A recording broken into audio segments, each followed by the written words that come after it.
শুধুমাত্র এই এক টুকরো পেঁয়াজ ব্যবহার করে আপনি এই শীতকালের মরশুমে আপনার লেবু গাছে কিন্তু ঝাঁকে ঝাঁকে প্রচুর পরিমাণে ফুল ফল পেতে পারেন। নমস্কার বন্ধুরা, কেমন আছেন আপনারা সবাই? আশা করি সকলেই খুব ভালো আছেন। আজকে আবার একটি নতুন ভিডিওতে আপনাদেরকে অনেক অনেক স্বাগত জানাই। বন্ধুরা, শীতকালের মরশুম মানে কিন্তু লেবু গাছে প্রচুর পরিমাণে ফুল ফল আসার পালা। আমাদের প্রায় প্রত্যেকের বাড়িতেই কিন্তু একটা করে লেবু গাছ থাকেই।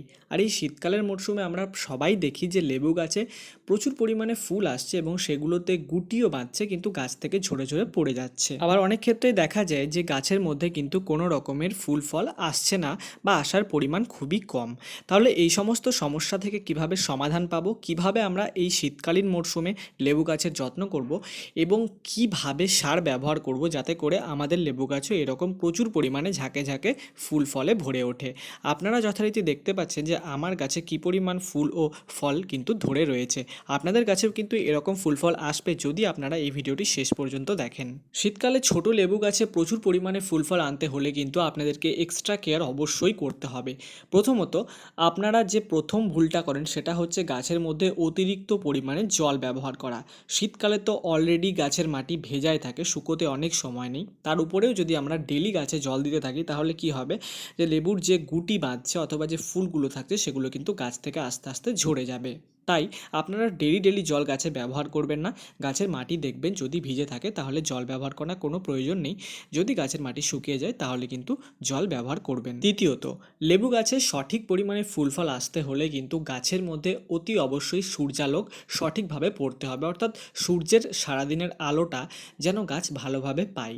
আমরা যারা ব্যালকনিতে গাছ করি অনেক সময় কি হয় যে আমাদের গাছে ভালোভাবে যে সূর্যের আলো সেটা পাই না। সেটা করলে কিন্তু আপনার গাছে ভালো ফুল ফল আপনি দেখতে পাবেন না। গাছকে এমন জায়গাতে রাখুন যেখানে সারাদিনের সূর্যের রোদটা গাছের গায়ে লাগে।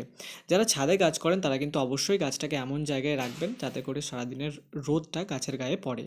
এছাড়া আপনারা প্রত্যেক 7 দিন অন্তর অন্তর কিন্তু গাছে অবশ্যই ফাঙ্গিসাইডের ব্যবহার করবেন। কেন কি ফাঙ্গিসাইড ব্যবহার না করলে ফাঙ্গাসের আক্রমণ হয়ে থাকে এবং তার ফলেও কিন্তু আপনাদের যে গাছের গুটিগুলো ঝরে যায় সেই সমস্যা কিন্তু হতে পারে। তাই 7 দিন অন্তর অন্তর অবশ্যই একটা ভালো জাতের ফাঙ্গিসাইড ব্যবহার করবেন গাছের মধ্যে। তো এই সমস্ত যত্নগুলো তো আপনাদেরকে শীতকালে গাছের মধ্যে অবশ্যই করতে হবে, কিন্তু তার সাথে সাথে গাছকে তো খাবারও দিতে হবে যাতে করে গাছটা ভালোভাবে আপনাদেরকে ফুল ফল দিতে পারে। তাহলে আমরা কি খাবার ব্যবহার করব? আমরা অবশ্যই এই ভিডিওতে জৈব খাবার ব্যবহার করব এবং খুব সহজে ও বিনা খরচায় কিন্তু এই জৈব সারটি আপনি আপনার বাড়িতে বানাতে পারবেন এবং গাছে ব্যবহার করতে পারবেন। তাহলে চলুন দেখে নিই কি এই জৈব সারটা আমরা কিভাবে বাড়িতে প্রস্তুত করব এবং আমাদের গাছে ব্যবহার করব। এই জৈব সারটি প্রস্তুত করতে হলে আমাদের সর্বপ্রথম যে জিনিসটির দরকার সেটি হচ্ছে এই পেঁয়াজের খোসা। পেঁয়াজের খোসা তো আমাদের প্রত্যেকের বাড়িতে খুব সহজেই অ্যাভেলেবেল। আর এই পেঁয়াজের খোসার মধ্যে কিন্তু প্রচুর পরিমাণে পটাশিয়াম থাকে, যা আমাদের গাছের মধ্যে ফুল ফল আনতে খুবই সহায়ক। তাই আজকে আমরা এই পেঁয়াজের খোসা দিয়েই কিন্তু সারটা তৈরি করব। সবার প্রথমে আমরা এরকম 5 থেকে 6টি পেঁয়াজের খোসা কিন্তু নিয়ে নেব। এরপর সমস্ত পেঁয়াজের খোসাগুলি একটি পাত্রের মধ্যে নিয়ে নেব। তারপর কিন্তু এই পাত্রটিকে আমরা 1 লিটার পরিমাণ জল দিয়ে পুরোপুরিভাবে ভর্তি করে দেব এবং এই পাত্রটিকে আমরা মোটামুটি 7 দিনের জন্য কোনো একটা ছায়াযুক্ত স্থানে রেখে দেব। 7 দিন পর কিন্তু আমরা দেখতে পাবো যে এই যে জৈব তরল সারটি সম্পূর্ণরূপে প্রস্তুত হয়ে গেছে। আপনারা দেখতে পাচ্ছেন যে সারটি কিন্তু সম্পূর্ণ তৈরি হয়ে গেছে। এবার আমরা এটা গাছে ব্যবহার করব। কিন্তু এটা ডাইরেক্টলি এখন গাছে ব্যবহার করতে পারবো না। এর জন্য আমাদের কিন্তু এই যে 1 লিটার সারটা তৈরি হয়েছে এর সাথে আরও কিন্তু 1 লিটার নর্মাল জল মিক্স করতে হবে, তবেই কিন্তু সারটা সম্পূর্ণরূপে প্রস্তুত হবে।